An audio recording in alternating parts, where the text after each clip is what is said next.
Bonjour à tous, j'espère que vous allez bien et aujourd'hui on se retrouve pour un nouveau tutoriel pour apprendre à coudre le sweat mixte Gaspard. Donc dans cette vidéo, je vais vous montrer comment coudre un sweat avec ou sans capuche grâce à nos kits de couture qui sont disponibles sur le site marieclaude-couture.com. Je vous mets également l'adresse du site internet en barre d'infos dans laquelle vous allez donc retrouver le patron imprimé, le tissu, le fil made in France ainsi que le cordon si vous avez décidé de coudre le sweat à capuche. Et si vous souhaitez obtenir uniquement le patron, il est également disponible sur le site internet en format A4 à imprimer depuis chez vous. Avant de commencer cette vidéo, n'oubliez pas de suivre cette chaîne YouTube si ça n'est pas encore fait, mais aussi sur mes réseaux sociaux, Marie-Claude Box sur TikTok, Instagram et Facebook. Et moi, je vous laisse avec le tutoriel. Dans le kit Gaspard, tu retrouveras comme d'habitude la carte de remerciement ainsi que l'autocollant, le patron avec le tutoriel vidéo et PDF, le tissu que tu as choisi ainsi que le lacet si tu as choisi de réaliser le sweat avec capuche et la bobine de fil Made in France. La première chose que l'on va faire, c'est choisir sa taille. Donc si tu ne sais pas quelle taille choisir, je t'invite à regarder la vidéo comment prendre ces mesures. Chaque taille correspond à un trait. La première étape va donc être de découper toutes les pièces en suivant le placement selon le tissu que vous avez choisi. Donc c'est indiqué sur le tutoriel PDF et surtout on n'oublie pas de cranter, donc de donner des petits coups de ciseaux au niveau des crans. Donc la première chose qu'on va faire, c'est sur le devant, on va venir épingler pour pointer les endroits où va être placée la poche du sweat. Donc encore une fois, si vous avez choisi le sweat à capuche. Donc je viens planter mes épingles dans les petites croix. Et je vais retourner mes deux couches de tissu ainsi que le papier. Et avec une autre épingle, je vais venir planter exactement là où s'est trouvée la première. Donc c'est pour marquer une des deux couches de tissu. Je vais me munir d'une deuxième épingle et je vais venir faire la même chose cette fois-ci sur le dessus. Donc là, je peux bien séparer les deux tissus et je viens la planter pour marquer. Donc l'endroit où il y a la petite boule de mon épingle, c'est là où se trouvera la poche. Je fais la même chose de l'autre côté et on a nos deux marquages. Donc on fait exactement la même chose sur la deuxième petite croix. Une fois nos épingles mises, on va s'occuper de la poche. Donc c'est la première étape de couture. Pour l'instant, on va préparer la poche, c'est-à-dire qu'on va surjeter tous les côtés. Je vous rappelle que si vous n'avez pas de surjeteuse, vous pouvez très bien utiliser le point zigzag avec la machine à coudre. Une fois qu'on a des bords bien propres, on va venir les plier sur 2 cm, soit la valeur de couture. Donc je commence par les côtés de la poche et je plie mon tissu à 2 cm. Puis je viens épingler. Et on va venir faire ça sur tout notre côté. Et je m'attaque en haut. Donc je plie à nouveau à 2 cm et j'épingle tout en vérifiant si ça fait bien 2 cm sur tout le long. On s'occupe maintenant de notre deuxième côté, donc à nouveau on plie à 2 cm. Et maintenant on fait la même chose mais avec les côtés, donc là où vont passer nos mains pour rentrer dans la poche. Encore une fois, toujours de 2 cm. Donc cette fois-ci, attention à ce que les deux côtés soient bien symétriques. Et surtout, on n'hésite pas avec les épingles pour que tout tienne bien en place. Et on fait la même chose de l'autre côté. Une fois que tout est épinglé, on va venir coudre. Donc sur les côtés, là où vont rentrer mes mains, je vais venir coudre normalement en n'oubliant pas de faire un point d'arrêt au début et à la fin. Et en réglant mon point à 4 points centimètres. Et pour les côtés ainsi que pour le haut, on va utiliser un point beaucoup plus large. C'est ce qu'on appelle un fil de bâti. En fait, c'est tout simplement pour maintenir en attendant de le coudre pour de vrai. C'est pour tout tenir en place. Donc cette fois-ci, je prends mon devant avec mes épingles et je vais positionner la poche dessus. Pour que la poche soit bien en place, je veille à ce que l'écran soit bien superposé au niveau du bas du vêtement, au milieu, ainsi que sur les côtés. Donc je viens bien mettre l'extrémité de la poche au niveau d'écran. Puis une fois que j'ai bien positionné le bas de ma poche, je vais vérifier à ce que chaque coin soit bien en adéquation avec les épingles que l'on a posées au tout début. Donc je viens mettre le coin de ma poche au niveau de là où j'avais planté l'aiguille et je viens la planter à nouveau pour être sûr que ça ne bouge pas.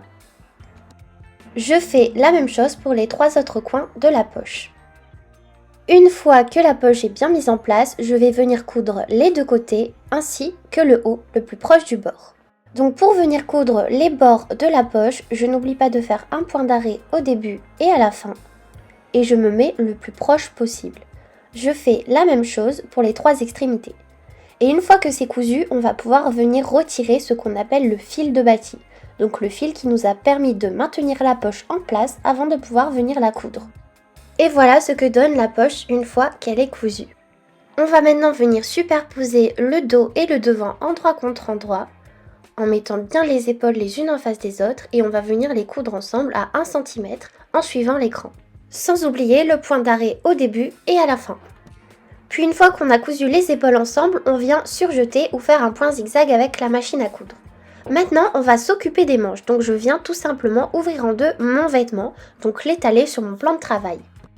Je vais venir prendre la manche qui correspond, donc attention de ne pas se tromper entre la manche droite et la manche gauche. Pour ça, on vient vérifier avec l'écran. Donc on a 2 crans au niveau du devant. Donc on vient les superposer ensemble, endroit contre endroit en suivant l'écran, et on vient épingler. Après avoir épinglé les premiers crans, on épingle aussi les extrémités. Et on va également épingler le cran du milieu, donc le cran de la couture de l'épaule. Donc c'est là où j'ai ma petite épingle rouge. Puis le dernier cran qui se trouve dans le dos, au niveau du vêtement et de la manche. On vient bien les superposer et épingler ensemble.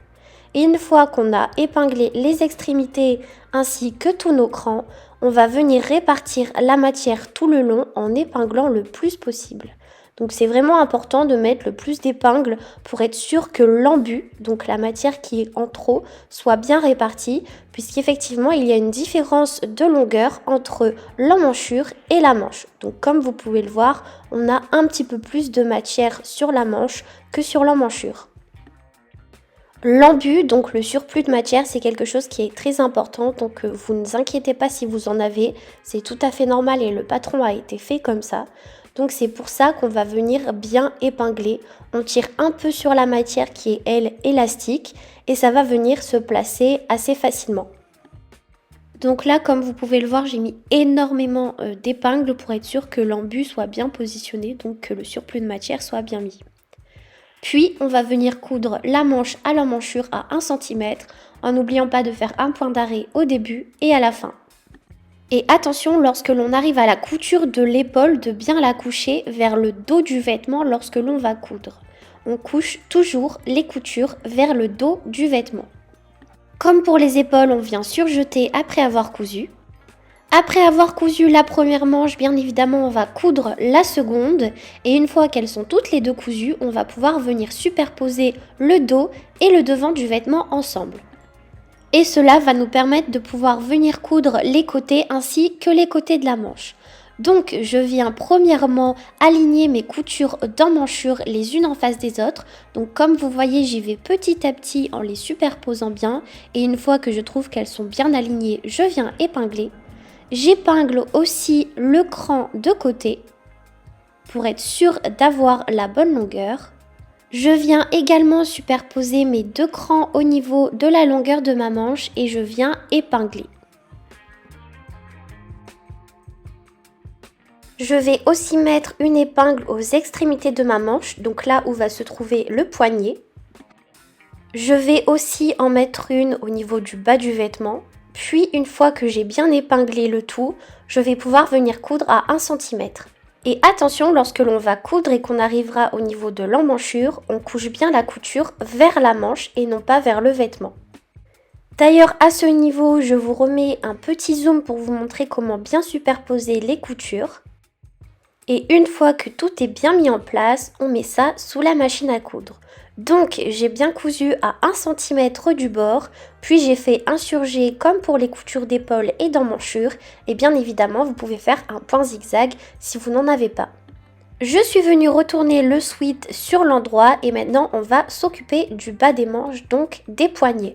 Pour ça on aura besoin des 2 bandes que l'on pliera et qu'on va venir coudre en bas des manches. Donc pour les poignets, on va venir prendre le rectangle et le plier en deux dans le sens de la largeur en superposant bien l'écran de côté et on va coudre à 1 cm du bord. Je fais ça pour les deux poignets. Donc comme vous pouvez le voir, on a bien l'écran sur les côtés qui vont nous permettre de bien positionner le poignet. On met ça sous la machine à coudre, on n'oublie pas de faire un point d'arrêt au début et à la fin et on coud tout du long à 1 cm. Une fois que les poignets sont cousus, on obtient ceci. On va venir les ouvrir et ouvrir les coutures. Donc là, je passe avec mes doigts, mais c'est mieux de le faire avec un fer à repasser. D'ailleurs, moi, je l'ai fait juste après. Et lorsque c'est bien ouvert, on va pouvoir venir plier le poignet dans le sens de la longueur. Donc, je viens bien le plier en deux en prenant soin de superposer les deux coutures que j'ai fait juste avant. Ici, on n'a pas besoin de surjeter les coutures puisque ce sera caché, ce sera à l'intérieur, donc ce ne sera pas visible. Je viens donc bien les superposer. Je peux mettre une épingle pour tenir tout ceci en place. Et je viens bien mettre bord à bord le reste de mon poignet. Je m'aide également des deux crans que je viens superposer et épingler ensemble. Et voilà notre joli poignet. Donc là, je vais venir faire la même chose avec mon deuxième rectangle de poignet. Et on va pouvoir venir les coudre aux vêtements. Maintenant, pour assembler les poignets à la manche de notre sweat, je mets donc bien mon sweat sur l'endroit et je vais venir passer la manche à travers le petit tube qui constitue notre poignet. Donc je le passe bien à l'intérieur et je vais venir superposer la couture de notre manche avec les deux coutures de notre poignet. Et je vais venir replacer l'épingle, donc moi je l'ai changée parce que la mienne était un peu tordue, mais vous utilisez la même. Puis la même chose avec l'écran. Donc les deux crans de mon poignet avec le cran du bord de ma manche et je replace l'épingle. Une fois qu'on a placé nos deux épingles, on va pouvoir venir tirer légèrement sur le bas de la manche et épingler au mieux le bord du vêtement avec les deux bords du poignet. Donc encore une fois, le poignet est plus petit que le bas de la manche. Donc c'est ce qu'on appelle toujours l'embut, comme pour l'emmanchure tout à l'heure et la manche. Et donc on va venir le répartir en tirant légèrement et en plaçant le plus d'épingles possible pour être sûr que ça ne bouge pas et que tout soit bien réparti. Donc c'est une partie qui est un peu longue, mais je vous assure qu'il n'y a rien de compliqué, il suffit juste d'un peu de patience. Donc là je me suis occupée d'épingler entre les deux épingles du début et je viens faire la même chose entre les deux autres. Désolée pour le changement de lumière, j'ai pris le temps de coudre mon sweat proprement. D'ailleurs, je vous invite également à prendre votre temps. Mais donc, une fois que j'ai bien épinglé mon poignet au bas de ma manche, on va venir passer ça sous la machine à coudre. Donc, pour que la couture soit plus simple, je vous invite à coudre à l'intérieur de la manche et non à l'extérieur. Ainsi, vous verrez plus facilement ce que vous faites. Donc, je n'oublie pas de faire un point d'arrêt au début, puis je continue tout droit à 1 cm du bord. Et on terminera bien évidemment avec un point d'arrêt à la fin. Donc une fois que c'est cousu, on obtient ceci. Je vais une nouvelle fois surjeter ou faire un point zigzag. Et une fois que tout ça est fait, on va venir faire ce qu'on appelle une surpiqûre. Donc je viens coucher la couture de mon poignet vers le haut, donc vers ma manche. Et je vais venir coudre tout le long pour maintenir la couture bien en place. Donc pour faire la surpiqûre, on se met sur l'endroit de la manche. Donc comme vous voyez, moi là j'ai retourné mon sweat une nouvelle fois pour pouvoir coudre sur l'endroit de mon poignet. Donc je viens me mettre bien au bord en prenant bien soin de coucher la couture vers la manche et non pas vers le poignet. Et je viens coudre tout le long en faisant un point d'arrêt au début et à la fin. Maintenant, on va suivre les mêmes étapes que pour le poignet, mais cette fois-ci avec le bas du vêtement. Donc je viens prendre mes deux grands rectangles, je viens les superposer ensemble endroit contre endroit, en superposant bien l'écran également, et je vais coudre à 1 cm du bord des deux côtés. Comme pour les poignets, une fois cousu, on va venir ouvrir la couture à l'aide d'un fer à repasser. Puis, comme pour les poignets, encore une fois, on va venir plier notre longue bande dans le sens de la longueur en prenant bien soin de superposer les coutures que l'on a fait juste avant. et en les laissant bien ouvertes. Et maintenant, on va venir assembler notre bande au bas du sweat. Comme pour le bas des manches tout à l'heure, je viens mettre le vêtement à l'intérieur de la grande bande et je vais venir épingler en suivant l'écran. On fait une couture à 1 cm, on surjette et encore une fois, comme pour les poignets, je vais venir surpiquer sur l'endroit en prenant bien soin de coucher la couture vers le haut de mon sweat. Une fois que la surpiqûre est faite, on met le sweat de côté et maintenant on va venir s'attaquer à la capuche. Donc bien évidemment, si vous avez décidé de faire le sweat sans capuche, cette étape ne vous sera pas utile. Donc si vous aviez bien suivi le plan de coupe, vous avez normalement coupé 4 fois la capuche. Donc 4 fois ce morceau qui est présent. On en met 2 de côté et on va en garder 2 pour faire les boutonnières. Pour faire la boutonnière, on va venir préalablement la tracer à la craie. Donc là, je le fais sur une seule partie pour vous montrer, mais bien évidemment, on fait sur les 2 capuches. Donc, je viens tracer un premier trait qui se trouve à 3 cm du bord et à 2 cm du bord de la capuche. Là, c'est marqué 3, mais faites 2 cm et non 3. Puis pour la longueur de la boutonnière, j'ai choisi de faire 1,5 cm pour laisser passer le cordon. Donc vous faites exactement la même chose. Donc je viens changer le pied presseur de ma machine à coudre pour venir faire la boutonnière.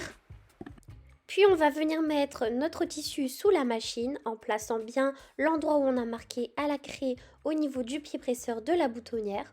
On fait la première étape en faisant un point. On tourne ensuite la molette de notre machine à coudre pour faire la deuxième étape. Donc cette fois-ci, la machine va coudre en descendant le long du tissu.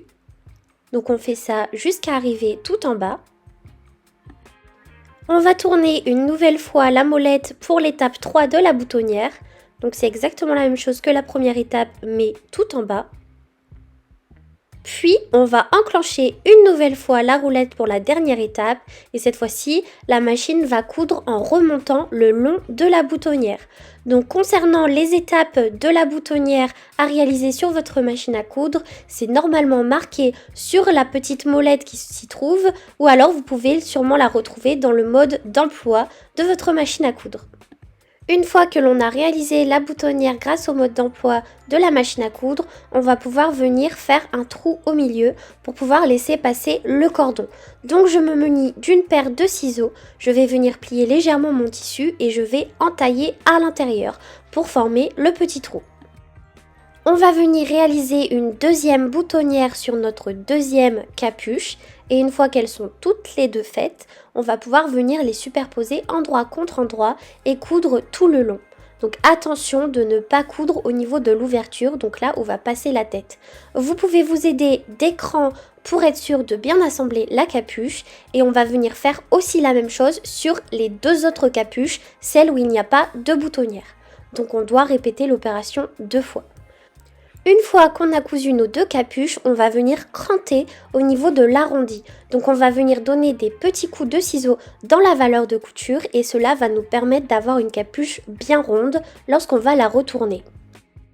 C'est maintenant terminé, on a cranté nos 2 capuches. Maintenant on va en retourner une et on va venir les superposer endroit contre endroit. Donc la capuche que j'ai retournée, je vais la mettre à l'intérieur de ma seconde capuche qui elle est toujours à l'envers.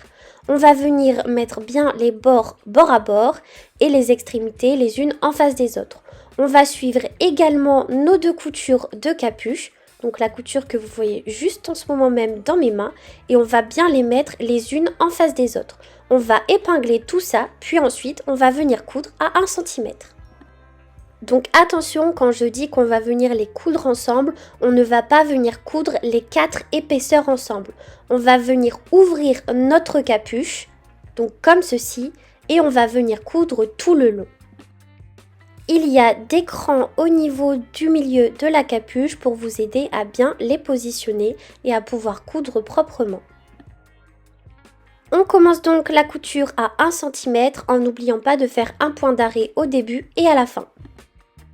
Une fois qu'on a cousu, pas besoin de surjeter, on retourne la capuche et on en a une très jolie qui est parfaitement doublée. Donc maintenant, on va bien faire ressortir les bords au niveau de là où on a cousu. Donc on vient rouler avec ses doigts pour que ce soit bien à plat. On peut également passer un coup de fer à repasser sur le tissu et on va venir faire une piqûre pour créer la coulisse. Donc c'est là où va venir passer le cordon de la capuche. Pour maintenir le tout bien à plat, vous pouvez mettre des épingles pour être sûr que ce soit bien mis. Puis, pour faire la coulisse, on ne va pas cette fois-ci coudre à 1 cm du bord, mais à 2 cm du bord pour être sûr de bien laisser passer le cordon et de passer à côté de la boutonnière que l'on a créée tout à l'heure. La coulisse de notre capuche est enfin créée et maintenant on va pouvoir venir l'assembler au reste de notre sweat.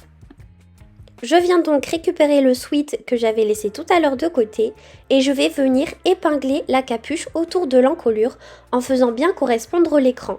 Donc la couture, on la met avec le cran du milieu dos, l'écran des épaules avec les coutures d'épaule et on va venir mettre les extrémités de la capuche sur le cran du milieu devant de l'encolure. Donc je vous montre bien les étapes pour que vous puissiez comprendre. Donc là, j'ouvre bien les coutures. Je les positionne les unes contre les autres et je vais venir les mettre avec le cran milieu dos de mon sweat et j'épingle. Pareil donc pour l'écran d'épaule que l'on fait correspondre avec la couture de l'épaule, on épingle.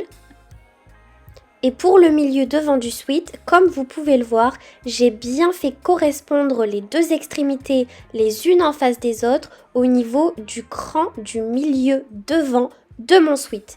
Donc comme vous voyez, elles sont bien côte à côte.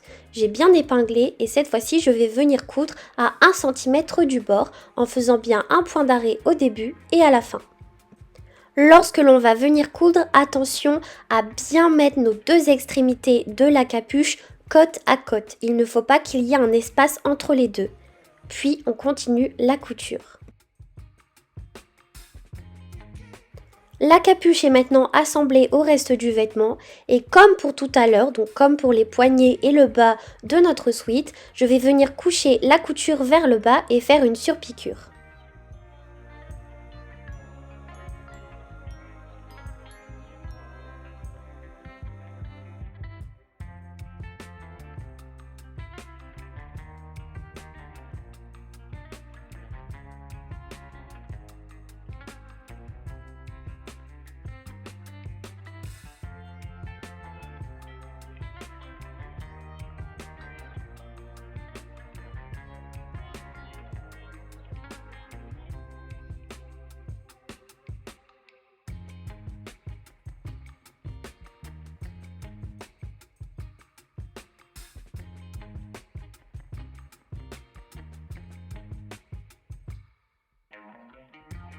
Maintenant, si vous avez décidé de réaliser le sweat sans capuche mais avec un col, je vais vous montrer deux techniques. Donc soit avec un col très large, comme celui que je vous montre en vidéo. Donc ça, il faut tout simplement découper ce qu'il y a sur le patron. Mais si vous voulez un col beaucoup plus serré, on va tout simplement retirer 4 cm à la bande de notre tissu.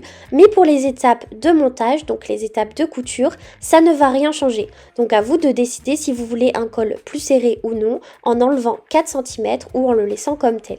Donc une fois qu'on a coupé notre rectangle qui sert pour le col, on le plie en deux dans le sens de la largeur et on coud à 1 cm, comme pour les poignets.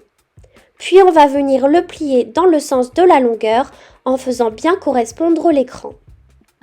Et un peu comme la capuche, on va venir épingler notre col à l'encolure de notre sweat en faisant bien correspondre l'écran. Donc l'écran de milieu dos, l'écran d'épaule et le cran de milieu devant.